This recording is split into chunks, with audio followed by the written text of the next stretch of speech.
esses assuntos, tá? Sobre o grupo do Inter, o Wanderson volta a ser relacionado, né? Fica hoje no banco de reservas. Reserva do Wesley. Eu fiz um comparativo, tá lá em 0 hora no site para quem quiser acompanhar. Fala isso olhando pro César, que não tem grupo. O Cuiabá e Inter, 1º de junho. Conseguisse comparar? Sim, fiz uma comparação. Não ameaça o repórter. Não, só tô olhando, Ele Pedro. é pago pra isso. Tô olhando. Olha só a intimidação. Chegasse, Gol do Malo? Tava de licença paternidade, chegasse dando boas notícias internacionais. Qual fora é maternidade. Vinicinho jogando pelo Red Bull. O Vinicinho tá irritando. Responde com o Vinicinho, ele tá irritando ele. Fizesse a comparação dos momentos do Internacional. Não, mas por exemplo, Cuiabá e Inter, do primeiro turno, que foi o jogo de retomada do Inter no Brasileirão. O Inter mudou a fotografia. Ganha de 1-0 lá, né? Se a gente Ganha fizer, é melhor que o Cuiabá. tem que fazer uma lembrança. O primeiro tempo o Cuiabá pressiona, mas depois o Inter consegue melhorar. Ao natural.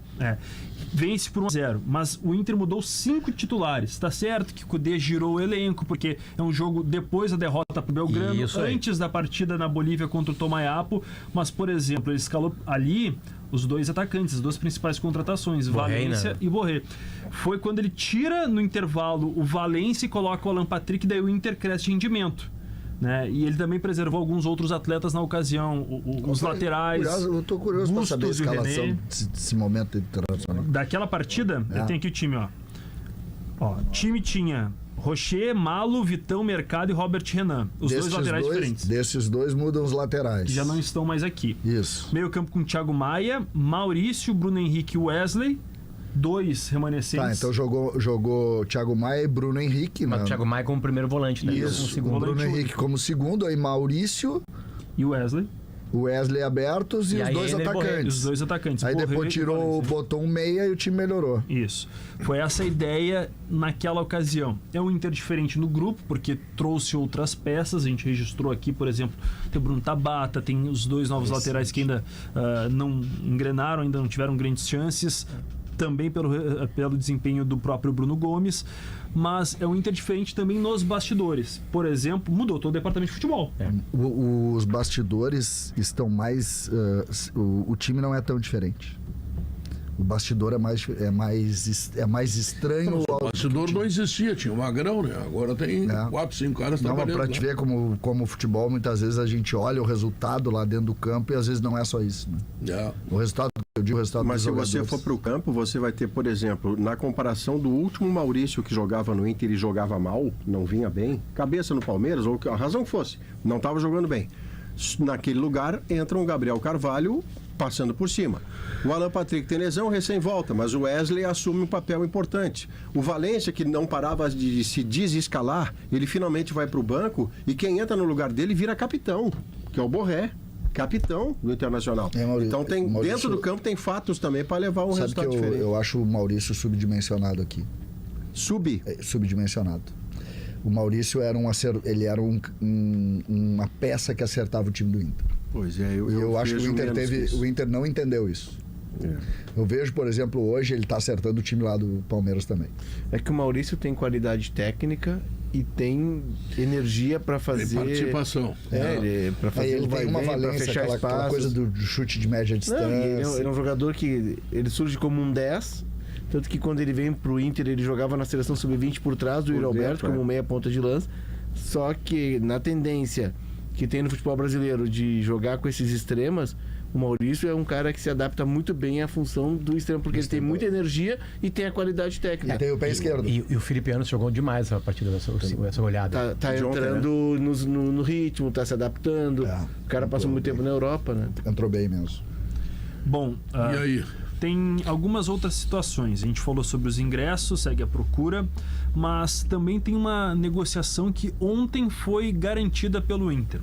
O empate de Flamengo com o Vasco fez com que o David, contratado em 2022 por 10 milhões e 800 mil reais, mais algumas quantias que o Inter tinha que transferir anualmente ao Fortaleza cada ano que ele tivesse vínculo com o Inter, na ordem de 650 mil dólares.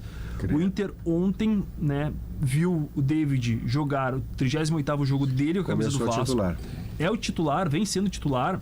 E ele, desta forma, mesmo que não entre mais em campo pelo Vasco nesse acionou ano, um gatilho. acionou o gatilho de 60% de participações em duelos pelo Vasco da Gama. E assim vai ser comprado por 2.800.000 euros. Isso dá 2.800.000 a mais do que o Inter já recebeu. Não, pelo não. O preço empréstimo. total. 2.800.000 euros o Inter recebe agora. 17 milhões de reais. 15 milhões. 17 milhões. O Inter vai lucrar Que negócio. uma grana ainda em cima. Pega uma grana em cima do valor original.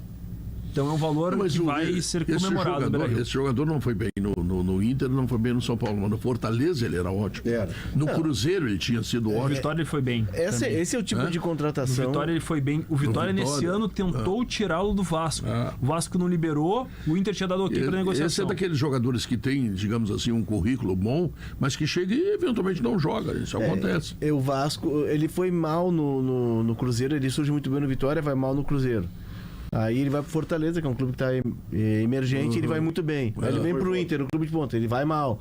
Então o Vasco, que é um gigante, que tem todo um ambiente de pressão, ele está conseguindo No São Paulo ele não se foi bem estabelecer. também. No São Paulo ele foi mediano. Médio.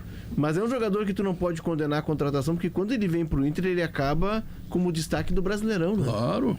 Então, O Inter pagou para ter ali uma grande solução. E não deu, Não, acontece. e até ele começa bem até se machucar, lembra? Aí nunca mais acha. e o Medina usava ele de 9, ele não era 9 também, isso. né? Ele vai é um bem no negócio- Grenal, lembra? Eu vou descobrir o David. Não, amigo, já descobriram, ele é do lado. Ele joga bem Ele, do na lado. verdade, Eu vou ele descobrir por dentro. mas não vai. ele é um... Eu acho que o David é o cara que seria um segundo. Pra jogar com um centroavante. Faz diagonal, mas o ponto de partida dele não é de costas, com dois zagueiros não é pivô, cercá-lo, não é pivô. isso. Não é Tem isso. razão, Maurício. Bom, tem essa Mas é um negociação. dinheirinho bom, hein? O Barcelos está precisando. Hein? Tá Esse feio o dinheiro troço. lá. vai pingar nos cofres do Beira-Rio, porque o Inter tem que bater 135 milhões de reais nesse ano. Ainda orçamento não em vai dar. vendas. Ainda está um pouco distante. O Inter se aproxima da casa dos 100 milhões, ou seja, precisa 35 milhões de reais para fechar. O Inter vai vender o conta Gabriel, desse ano. galera. Lamento informar para a torcida do Colorado, o Gabriel não começa o ano que vem do Inter. Eu acho que até começa, ele pode Potter, porque ele só vai poder, 17 anos. ele só vai poder se apresentar em Janeiro quente agosto. é meio do ano. Vai ter que fazer um... Ele Não, pode mas fazer realmente todo o gauchão talvez da faça um Europa. negócio de ele conseguir ficar mais Fica tempo, mais né? tempo, é. Não, ele tem que ficar até que nem o Hendrick. mas isso aí- ele isso é aí é- vendido e fica até fazer 18. Isso porque aí não é tem- para me deixar desestimulado. Não Você vai. falou há pouco que o Monsalve não passa de dezembro. passa. O Potter agora vem com essa conversa E também. o Potter tá Eu certo, vou sair deles. daqui, rapaz. Vou trabalhar na Não, economia. é o mercado com a que Jane vem, Guerra. o mercado vem e rapina Não, a mas gente. a Pior Pedro, notícia- o pior jeito que notícia o Inter da- dá, o Gabriel é um bálsamo, né? Pra tudo, porque ele é aquilo que a gente pede de um garoto, né? Ele consegue dar pro time algo e também Vai consegue dar dar pra pra E finanças. E ele tá evoluindo. Aliás, ele não dá entrevistas porque ele é muito jovem, né? O Inter E segundo ele, muito tímido. Bom, então ele vai. Eu vi o Zé falando sobre isso, Zé Alberto, né, na transmissão. O Gabriel vai ter que perder a timidez. Porque se ele continuar jogando o que ele joga, ele vai ter que começar a conversar com a torcida do Colorado. Eu quero ouvir o Gabriel depois do jogo. É. E Né? Eu por quero que ouvir, que o... Por que quero que ouvir o- ele. Não tô nem cobrando.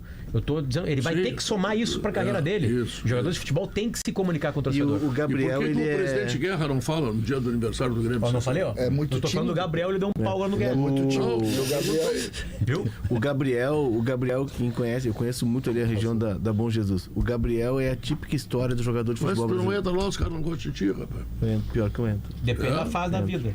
Entro, porque muitas vezes eu faço o caminho ali que sai Tá do bom. lado da Sé. Tem um isso. bom atalho, porque o trânsito em Porto Alegre é uma coisa absurda, então eu tenho que procurar atalhos. E, Eu faço isso também. Minha mulher tinha uma escola ali perto também, então eu frequento ali. Tá em casa. Estou em casa. E quem conhece ali a região, é a típica, certo, que gosta dessa abordagem, é a típica história do jogador de futebol brasileiro. De onde o Gabriel saiu, o Luiz Adriano saiu dali também. Né? É o cara que sai do campinho, é o cara que sai da no periferia, é o pé no chão, né? E consegue ter essa ascensão. E eu concordo com o Potter, é jogador para a primeira linha do futebol mundial. Então é o Se arrepender, DNA nesse do caminho futebol aí. brasileiro, da história do jogador brasileiro. da E é antiga um história. papel, da né, antiga César, história. que quem tem assessor de imprensa, e o Inter tem um departamento, uma das coisas da assessoria de imprensa não é prometer o presidente, o treinador, é chegar num menino desse que começa a enfrentar um mundo que de alguma forma é agressivo, cobra coisas dele e encostar e dizer, Gabriel, olha só, quando o cara fizer uma pergunta assim, desarma e se está com dificuldade, simplifica. Mas vai ter uma outra pergunta que vai ser boa, que você presta atenção, que ali você pode capitalizar, falar da sua vida, ficar simpático. Não é uma coisa que esteja na cabeça do Gabriel, porque não é obrigado a isso. Mas quem o cerca e trabalha com isso, sim. E o Inter tem bons profissionais. Mas a timidez é uma treinamento. característica que tu consegue melhorar. Claro, né? claro, com segurança, né? Eu tava vendo o João Gomes, esse Flamengo, né? Tá no Wolverhampton. Ele é gago, vocês já viram? E o Wolverhampton comprou essa briga. Faz vídeos com ele, mostrando a melhora dele. E o que ele tenta, porque isso está atrapalhando a língua inglesa dele. Né? Porque, enfim, eu não sei, eu realmente não sei como é que é. Por exemplo, o Armandinho, o cantor, é gago. Quando canta, não. Nelson Gonçalves era Nelson gago. Gonçalves é o grande caso, né? E o Armandinho, quando canta, não gagueja. Né? E eu não sei se a mudança de língua, eu tô talvez falando uma coisa absurda, O Nelson Gonçalves era assim também. atrapalhar ou não ele, né? Mas ele tá atrapalhando a comunicação dele na Inglaterra. Então o Wolverhampton comprou, tem vídeo dele legal falando Passa sobre o isso. contato do Claudião pra ele. Sabe? Tipo assim, de se soltar mais, né? O cara que não pode ser gago é narrador de clube. Esse não pode. Não, porque ele te mata, né? Ok, imagina o Claudião narrando. Quem não dava entrevista. Na ponta tá, e aí, como é? E o meu? Onde é que tá o meu? E aí passou. Esse cavalo passado. O Rafael de Velho fez no domingo retrasado, na edição do final de semana retrasado 0 hora, um belo perfil do Gabriel Carvalho. Né, de uma família de futebol, uma família que tem um time ali na Bom Jesus, uma família estruturada e que desde cedo todo mundo sabia que ele seria esse jogador. Sobre o Claudião tem uma história maravilhosa. O Claudião é uma figura, né? Ele tinha que botar um busto na frente da casa dele. Saudade do Claudião. Porque ele não jogava nada e virou lateral direito do Inter, uma das grandes referências, foi campeão brasileiro, bicampeão brasileiro. E aí ele terminou a carreira cedo, virou técnico com 28 anos e ele era gago e virou comentarista de futebol. Mas essa aí, Ele tinha que botar um busto essa pra é mim. uma grandeza do Cláudio